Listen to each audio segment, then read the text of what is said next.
حقیقت محمدیہ ہی حقیقت فاطمیہ ہے. یعنی آپ محمد کے ہیں یا فاطمہ، آپ فاطمہ کے ہیں یا محمد مصطفیٰ، ان دونوں کی حقیقت ایک ہے. ایک ظاہر میں آئے تو نبی کہلائے، اور ایک باطن میں جائے تو جان نبی کہلائے. بضعۃ منی، فاطمہ میرا ٹکڑا ہے، جگر کا ٹکڑا نہیں، بزا نہیں ہے، بزا ہے، بزا نہیں ہے، بزا. فاطمہ میرا ٹکڑا ہے. اور آپ کیا ہیں یا حضرت؟ وما محمد الا رسول. فاطمہ میرا ٹکڑا ہے، یعنی میری رسالت میں میرا حصہ ہے، میری رسالت میں میرا حصہ ہے. دقت چاہوں گا آپ حضرات سے، آپ کا ممنون ہو.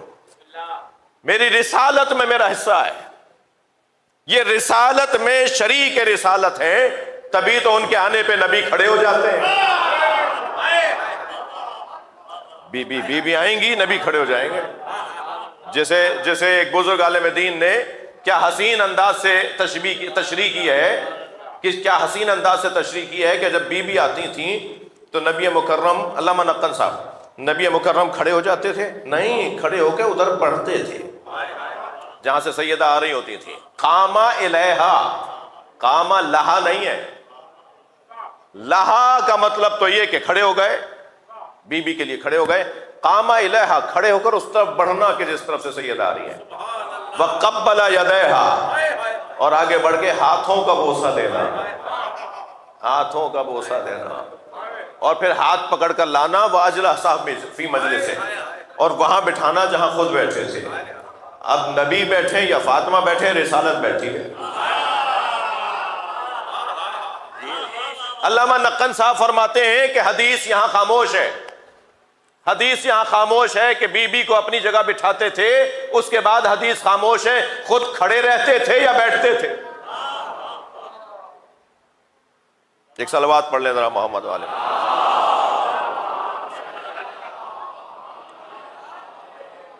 اس سے بلند صلوات پڑھیں نبی کی ذات. بیٹھ لو گے؟ بیٹھے رہیں گے آپ؟ بیٹھے رہیں گے آپ؟ اب یہ ان کا قصور نہیں ہے، میرا قصور ہے کہ مجھے ان کے مطابق مجلس پڑھنی چاہیے. بیٹھے رہیں گے؟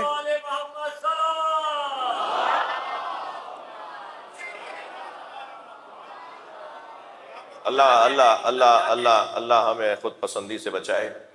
اللہ مجھے خود پسندی سے بچائے. بی کا کرم ہے مولانا. الہی آمین، الہی مولانا شکریہ. حقیقت محمدیہ ہی حقیقت فاطمیہ ہے. حقیقت دلائل دینا چاہ رہا ہوں، اگرچہ میں یہاں سے اتر کے شاید سیدھا ایئرپورٹ جاؤں گا اور پھر چند گھنٹوں بعد آپ سب کا سلام مولا علی کی بارگاہ میں پہنچاؤں گا.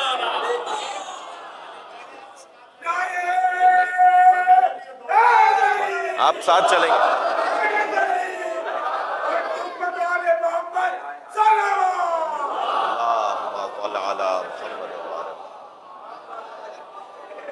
دلائل جاوید بھائی، دلیل دوں گا کہ حقیقت محمدیہ ہی حقیقت فاطمیہ ہے. جس کی ایک دلیل فاطمہ تو بضعۃ منی، فاطمہ میرا ٹکڑا ہے، فاطمہ میرا حصہ ہے. اور یاد رہے کہ جز کا محتاج ہوتا ہے اور اس احتیاج کو ختم کرتا ہے تو کل بنتا ہے. سیدہ نبی مکرم کے لیے ٹکڑا، حصہ. ایک دلیل حقیقت محمدیہ ہی حقیقت فاطمیہ ہے. دوسری دلیل اول شخص یدخل فی الجنہ فاطمہ بنت محمد. سب سے پہلی شخصیت جو جنت میں قدم رکھے گی وہ بی بی فاطمہ ہے. اچھا، ہم جب جنت کا لفظ سنتے ہیں نا تو ایسا لگتا ہے کہ وہ جو ہمارے لیے جنت ہے وہی والی بی بی کی جنت ہے، وہی والی مولا علی کی جنت ہے، وہی والی امام حسین کی جنت ہے. جنت کی قسمیں ہیں. خود قرآن میں جنت کی قسموں کو بیان کیا ہے. جو ائمہ اہل بیت کے لیے جنت کا لفظ آیا ہے نا، لفظ مشترک ہے، معنی مطلب ایک جیسا نہیں ہے. جو ائمہ اہل بیت کے لیے، بی بی کے لیے، نبی کے لیے، مولا علی کے لیے جنت کا لفظ آیا ہے، وہاں لفظ جنت نہیں آیا، جنتی آیا ہے، میری جنت، یعنی اللہ نے اپنی جنت جسے کہا ہے وہ ان کی جنت ہے۔ سورہ مبارکہ فجر کی آخری آیت میں ہے۔ تو ان کے لیے جو مقام اور ان کی جو عظمت اور ان کے مقام ہے، اس کے لیے قرآن میں اللہ نے لفظ جنتی استعمال کیا ہے۔ جی، سب سے پہلی شخصیت جو جنت میں قدم رکھے گی وہ جناب زہرا۔ سوال یہ ہے کہ جو وجود کائنات کی بڑی شخصیت ہو، اسی کو کائنات، میں لفظوں کو پھر بہتر کرتا ہوں، کائنات بنتے ہوئے جو سب سے بڑی شخصیت ہو، اسی کو کائنات کو تمام کرتے وقت بھی بڑی شخصیت ہونا چاہیے۔ میرا مطلب گیا، میرے الفاظ گونگے ضرور ہو سکتے ہیں مگر میرا مطلب بول رہا ہے۔ جو آغاز کائنات میں، اول کائنات میں، اول الخلقت میں جو سب سے بڑی شخصیت ہو، اسے آخر خلقت میں، آخر کائنات میں اس کو سب سے بڑی شخصیت ہونا چاہیے، ورنہ انتخاب پروردگار پر سوال اٹھے گا۔ اللہ نے جسے کائنات میں بناتے ہوئے سب سے بڑا بنایا، جب کائنات ختم ہونے لگے گی تو اسی کو بڑا رہنا چاہیے۔ یہ کیا ہوا جسے اللہ نے افتتاح کائنات کا سبب بنایا تھا، اسے اختتام کائنات کا سبب کیوں نہیں بنایا؟ کیا اس مدت کے اندر معاذ اللہ کا انتخاب درست نہیں تھا؟ اللہ کا چناؤ درست نہیں تھا؟ اللہ نے جسے سب سے بڑا آدمی بنایا تھا، کائنات بناتے ہوئے کائنات ختم کرتے وقت اسی کو بڑا کیوں نہیں رکھا؟ کائنات بناتے ہوئے سب سے بڑا وجود سرکار کا وجود، کائنات ختم ہوتے ہوئے سب سے بڑا وجود جناب زہرا کا وجود، مانے کہ حقیقت محمدیہ اور حقیقت فاطمیہ ایک ہے۔ ورنہ یہ کیسے ہو رہا ہے کہ کائنات ختم ہو رہی ہے تو سب سے بڑا وجود جناب زہرا کا ہے، کائنات شروع ہو رہی ہے تو سب سے بڑا وجود نبی اللہ کا ہے، سرکار دو جہاں کا ہے، کائنات ختم ہو رہی ہے تو سب سے بڑا وجود جناب زہرا کا ہے۔ تو پھر ایک ہی تو جواب ہے کہ یہ دو کب ہیں؟ صلوات پڑھ لیں محمد و آلہ۔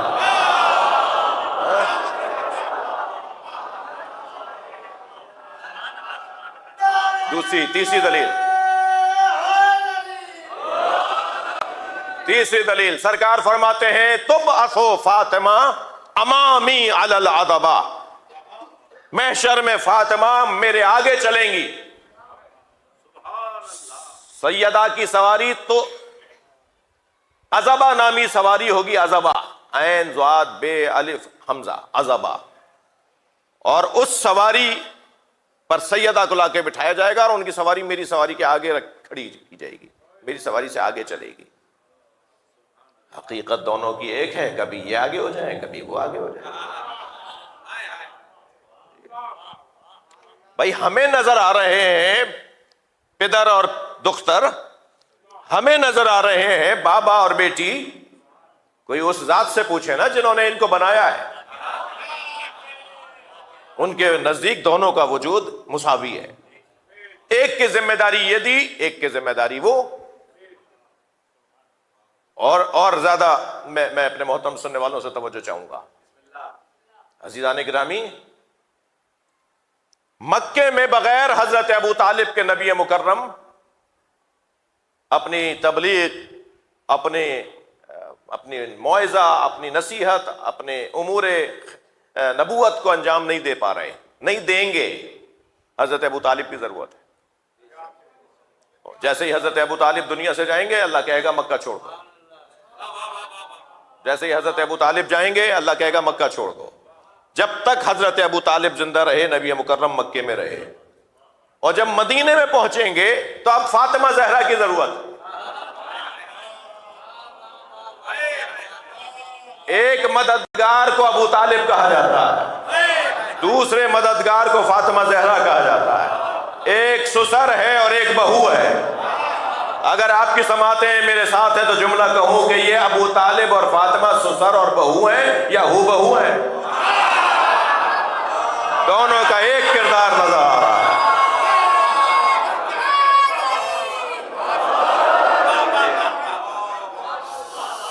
سرکار دو جہاں کے لیے مددگار، ایسی مددگار کہ جب نبی جا رہے ہیں تو اب سرکار دو جہاں کی رحلت پر سیدہ بھی دنیا کو چھوڑنا چاہتی ہیں۔ ابو طالب جا رہے ہیں تو اے میرے حبیب مکہ چھوڑ دو۔ حقیقت ان دونوں کی ایک ہے۔ انا انزلناہ فی لیلۃ القدر، ہم نے اسے، انا انزلناہ اسے، ہم نے اسے شب قدر میں نازل کیا۔ یہ اسے کون ہے؟ یہ ہے کون جسے نازل کیا ہے؟ ہم نے اسے شب قدر میں نازل کیا ہے۔ شب قدر کیا ہے؟ لیلۃ القدر، اللیلۃ فاطمہ والقدر اللہ۔ بھائی گردن ہلانی پڑے گی، بات اگر جائے تو ذرا اظہار ضرور فرمائیں جی۔ اللیلۃ فاطمہ والقدر اللہ، لیلۃ القدر،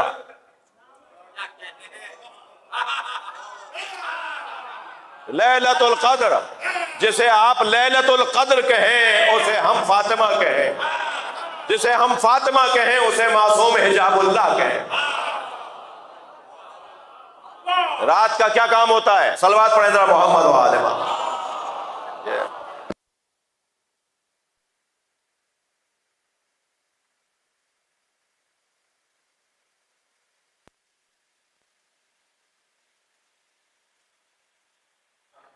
فطرت کے اوپر آ جائیے تو اندھیرا ہو جائے گا۔ اس وقت کی جو فطرت ہے تو یہ سب چیزیں چھپ جائیں گی، کچھ نظر نہیں آئے گا، سب چھپ جائے گا۔ رات کا کام ہے چھپانا۔ لیلۃ القدر جی، اللیلۃ فاطمہ، میں حدیث سنا رہا ہوں آپ کو، والقدر اللہ۔ کب ہوا ہے شب قدر؟ ہے کیا یہ مکان ہے یا زمان ہے؟ لیلہ زمان اور خود وجود جناب زہرا مکان۔ یہ جو شب قدر ہے،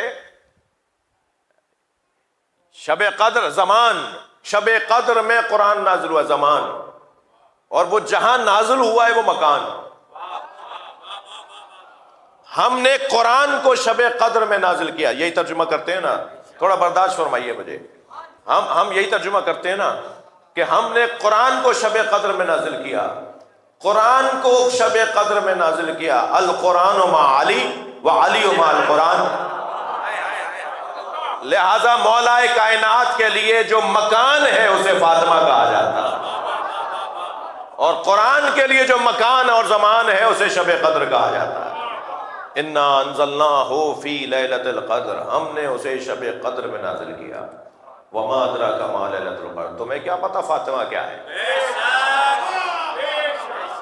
تمہیں کیا پتا فاطمہ کیا ہے؟ وما ادراک ما لیلۃ القدر خیر من الف شہر، ایک رات 1000 مہینوں سے افضل۔ یہاں تغلیب کے معنی میں استعمال ہوا ہے، 1000 کو گنتی کر کے 82 سال کی راتیں، 82 سالوں کو نہ جوڑ لیجئے گا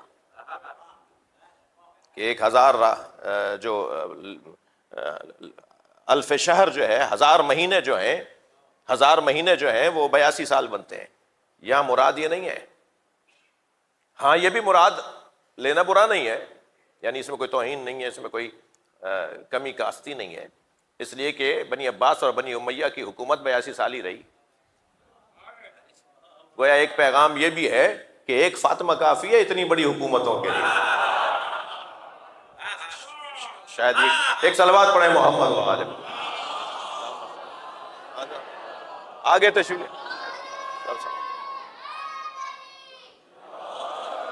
علامہ مرزا یوسف حسین صاحب تشریف فرما ہو رہے ہیں، ایک صلوات اور ہدیہ کریں نبی کے لیے۔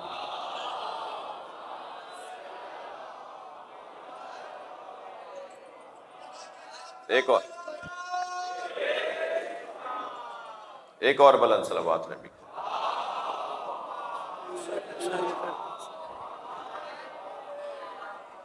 اس سے بلند صلوات۔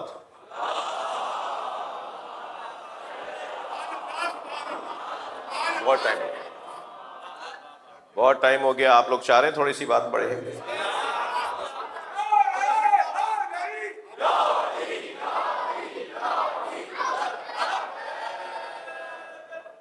کی گھڑی بند تو نہیں ہے؟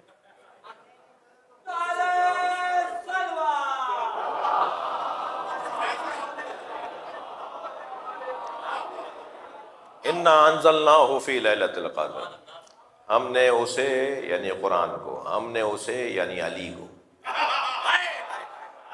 شب قدر میں نازل کیا۔ شب قدر زمان ہے تو قرآن، شب قدر مکان ہے تو فاطمہ۔ وما ادراک ما لیلۃ القدر، اور تمہیں کیا پتا شب قدر کیا ہے؟ بی بی فرما رہی ہیں انا لیلۃ القدر، میں ہوں شب قدر۔ تمہیں کیا پتا کہ شب قدر کیا ہے؟ لیلۃ القدر خیر من الف شہر، شب قدر 1000 مہینوں سے افضل، بھاری، سنگین، غالب۔ 1000 مہینے، خیر کے کئی معنی میں یہ سارے معنی لے کے آئیں گے نا۔ 1000 مہینوں پہ غالب، 1000 مہینوں سے افضل، 1000 مہینوں پہ سنگین۔ اب ظاہری طور پر لیں تو بنی امیہ اور بنی عباس کی حکومتیں 82 سال، 1000 مہینے، اور ایک جناب زہرا کا خوش ہونا جنتی بنا دے، اور ایک جناب زہرا کا ناراض ہونا دوزخی بنا دے۔ ایک شب قدر کافی ہے جی۔ اگر 1000 مہینوں سے یہ مطلب ہے تو یہ بھی بہت حسین مطلب ہے، اور یہاں 1000 مہینوں سے مطلب 1000 مہینے یعنی 82 سال نہیں ہے، سب پر غالب۔ ہزاروں، سینکڑوں، یہ تغلیب کے لیے استعمال ہوتا ہے نا، سب پر جو غالب ہو وہ جناب زہرا ہے۔ اور غلبہ بتاؤں، قرآن نے بتایا، میں بیان کروں۔ لیلۃ القدر خیر من الف شہر تنزل الملائکۃ والروح، جی اس شب قدر میں ملائکہ اور روح نازل ہوتے ہیں۔ اس شب قدر میں، لیلۃ القدر میں ملائکہ اور روح نازل ہوتے ہیں، حتیٰ مطلع الفجر، یہاں تک کہ مہدی کا ظہور ہو جائے۔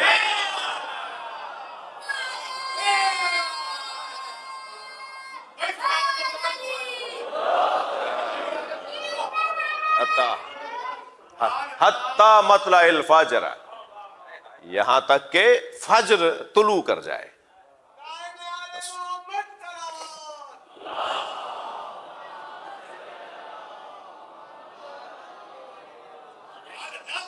والصبح اذا تنفسا، قسم ہے اس صبح کی جب وہ سانس لیتی ہے۔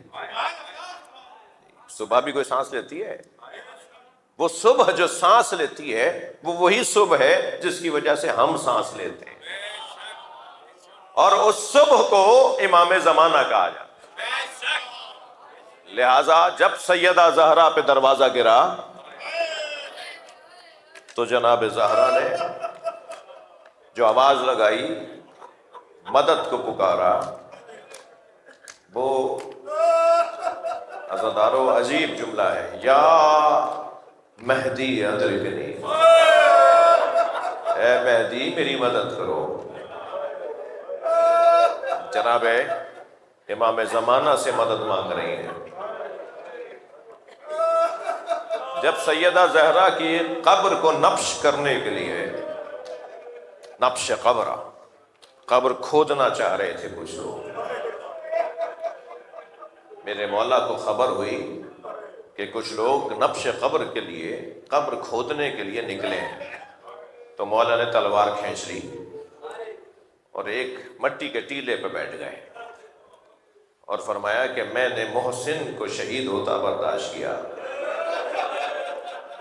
میں نے سیدہ کی پسلیوں کو شکستہ برداشت کیا، میں نے سیدہ کو خود سے جدا برداشت کیا، مگر میں فاطمہ کی قبر کی بے حرمتی برداشت نہیں کروں۔ عزاداروں میں ہاتھ جوڑ کر امام زمانہ کو غصہ دے رہا ہوں، مولا آپ کے جد علی بن ابی طالب نے قبر کی بے حرمتی کو برداشت نہیں کیا، سلام ہو آپ پر۔ روزانہ جنت البقیع میں وہ جوتوں اور بوٹوں کے ساتھ کھڑے لوگ وہ جو سیدہ کی قبر کی بے حرمتی کر رہے ہوتے ہیں، آپ کیسے برداشت کرتے ہوں گے؟ ہو گئی مجلس عزادارو، آپ نے گریہ کر لیا، آنکھوں میں آنسو آ گئے۔ اللہ آپ کو کسی غم میں نہ رلائے سوائے غم اہل بیت کے، رونے اور رلانے والوں میں قرار دے۔ چلیے میرے ساتھ کچھ دیر کے لیے مدینہ چلیے، ایک گھر سے دھواں اٹھ رہا ہے، رونے والوں وہ دھواں چولہے کے جلنے کا نہیں ہے، وہ دھواں دروازے کے جلنے کا ہے، اور دروازہ بھی وہ دروازہ جس پہ نبی کھڑے ہو کے سلام کرتے تھے۔ اجرکم اللہ۔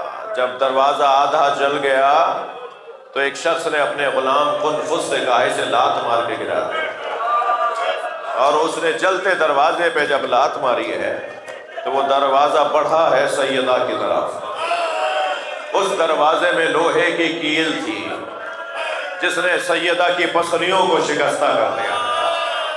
اجرکم اللہ، اجرکم اللہ۔ جن کے مذہب میں رونا جائز ہے وہ تکلف کر کے نہ روئیں، اپنی آوازوں کو آزاد چھوڑیں، پرسہ دیں۔ اللہ آپ کے اس پرسے کو قبول فرمائے اور یہ مرہم بنے امام زمانہ کے غموں کا۔ عزادارو، اس کیفیت میں جب آپ آیا کریں نا تو کچھ دعاؤں میں سے ایک دعا یہ مانگا کریں کہ مولا ہمیں کربلا دکھا دے۔ وہ وقت کیسا ہوگا جب جالی پکڑ کے جناب زہرا کا پرسہ دیں گے۔ اجرکم اللہ، اجرکم اللہ۔ جب چھوٹے بچوں کی ماں مر رہی ہوتی ہے نا تو اسے سب سے زیادہ تکلیف اس بات کی ہوتی ہے میرے بچوں کا کیا بنے گا، میرے بعد میرے بچوں کو کیا بنے گا۔ جب جناب زہرا کی شہادت ہو رہی ہے تو فکر اس بات کی ہے میرے حسن کا کیا ہوگا، میرے حسین کا کیا ہوگا، میری زینب کا کیا ہوگا۔ مولا علی سے فرمایا علی میرے بعد شادی ضرور کیجیے گا، تتزوج بعدی لأنہ لا بد للرجال النساء، یا علی میرے بعد شادی ضرور کیجیے گا، ہر مرد کو ایک عورت کی ضرورت ہے، مگر اتنا خیال رہے اس سے کیجیے گا جو میرے بچوں سے پیار کرے۔ عزادارو، جب جناب ام البنین عقد ہو کر گھر لائی گئی اور میرے مولا نے بی بی کا نام پکارا، بی بی کا نام تو ام البنین نہیں تھا نا، بی بی کا نام تو فاطمہ ہے۔ تو جب میرے مولا علی نے اپنی زوجہ کو آواز دے کر فرمایا فاطمہ، تو جناب ام البنین نے جواب تو دیا مگر کچھ دیر بعد قریب آ کے بیٹھی اور فرمایا یا علی جب آپ نے مجھے فاطمہ کہا زینب کی آنکھوں میں آنسو آ گئے، بچوں کو اپنی ماں یاد آ گئی۔ فرمایا آج کے بعد ہم تمہیں ام البنین پکارے۔ اجرکم اللہ، اجرکم اللہ۔ میری بیوی نے اجرکم اللہ، اللہ ان آوازوں پہ رحمت نازل ہو، میری بیوی نے عزادارو وصیتیں فرمائی یا علی میرے بعد میرے حسن کا خیال رکھیے گا، اس کا یہ مزاج ہے، میرے حسین کو پیاس بہت لگتی ہے۔ جب مولا کی شہادت ہو رہی تھی نا، مولا علی کی ماہ رمضان میں، اور شہادت کے بالکل قریب آخری دن آپ کا 21 رمضان، میرے مولا نے اپنے سامنے اپنے خانوادے کو افطار کروایا، خود تو بستر شہادت پر تھے۔ ایک مرتبہ آواز آئی امام حسن کے کان میں کہ بابا کچھ کہہ رہے ہیں، قریب جا کے فرمایا بابا حکم فرمائے، کہا بیٹا حسن مجھے بٹھاؤ۔ امام حسن نے تکیہ لگایا، مولا علی کو بٹھایا، جو لیٹے ہوئے تھے بٹھایا، اور جب بیٹھ گئے تو فرمایا میرے سامنے کھانا اور پانی رکھو۔ کھانا تو نہیں لے رہے مولا، میرے مولا کے زخم کی کیفیت میں ہے، ایک خاص غذا ہے مولا کی، کھانا اور پانی رکھا گیا۔ تو فرمانے لگے حسین کہاں ہے؟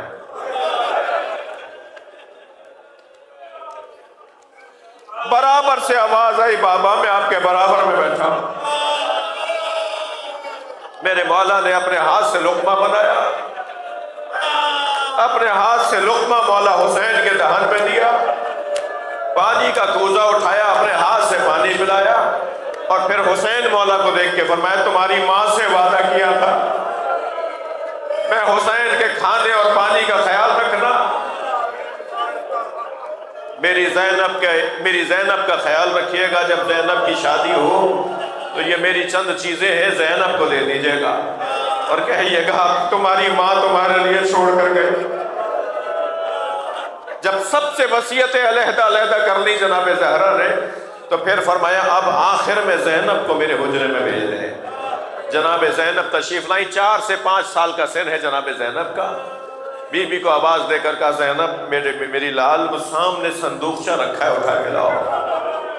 جناب زینب صندوقچہ اٹھا کے لائی، بیٹا اسے کھولو دیکھو اس میں کیا ہے۔ اسے کھولا تو اس میں کفن رکھے ہوئے تھے۔ فرمایا زینب جبریل امی جنت سے 5 کفن لے کر آئے تھے پنجتن کے، 5 حنوت لے کر آئے تھے پنجتن کے لیے۔ یہ پنجتن کے جنت سے کفن آئے تھے، ایک کفن ان میں سے تمہارے بابا نے میرے بابا کو دے دیا ہے۔ اب یہ 4 کفن ہیں، ایک ایک دکھاتی رہو تو بتاتی رہوں کون سا کس کا ہے۔ میں پہلے تو ہاتھ جوڑ کر بی بی سے کہوں گا، بی بی یہ کام تو گھر کی بڑی عورتوں کو دیا جاتا ہے۔ عجب نہیں، میری بی بی زہرا کی آواز آئی، میری زینب کا بڑا حوصلہ ہے، یہ بھائی کے جگر کے ٹکڑے دیکھے گی، یہ بھائی کو ذبح ہوتے دیکھے گی، یہ بھائی پہ دوڑتے گھوڑے دیکھے گی۔ میری زینب کا بڑا حوصلہ ہے، یہ کوفہ اور شام کے بازاروں میں خطبے دے گی۔ زینب دکھاؤ کفن، میں بتاؤں کون سا کس کا ہے۔ ایک کفن اٹھا کے دیکھا تو فرمایا زینب انہی دنوں میں تمہارے بابا گھر میں آ کر تم سے کہیں گے، بیٹا زینب اماں تمہیں کفن دے کے گئی، اپنی ماں کا کفن مجھے لا دو، یہ کفن میرا ہے جو جنت سے آیا ہے، اپنے بابا کو دے دینا۔ دوسرا کفن دیکھ کے فرمایا کچھ مدت کے بعد تمہارا بھائی حسن تم سے آ کے کہے گا، بہن زینب بابا علی کا کفن لا دو، تو یہ علی کا کفن ہے جو جنت سے آیا ہے۔ پھر ایک اور کفن کو دیکھ کے فرمایا بیٹا کچھ اور مدت گزرے گی تو تمہارا بھائی حسین تم سے آ کے کہے گا، بھائی حسن کا کفن لا دو، تو یہ حسن کا کفن ہے۔ رونے والوں آخری کفن رہ گیا۔ جناب زہرا نے اسے دیکھ کر رونا شروع کیا اور فرمایا بیٹا زینب یہ کفن بھی حسن کا ہے۔ کم سن تھی نا جناب زینب، فوراً سوال کیا اماں بھائی حسین کا کفن؟ تو جناب زہرا کی آنکھوں میں آنسو آ گئے، فرمایا حسین کا کفن جنت سے نہیں آیا، میرا بچہ کربلا میں بغیر کفن کے دفنا۔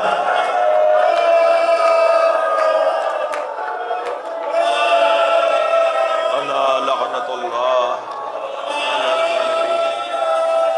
فسيعلم الذين ظلموا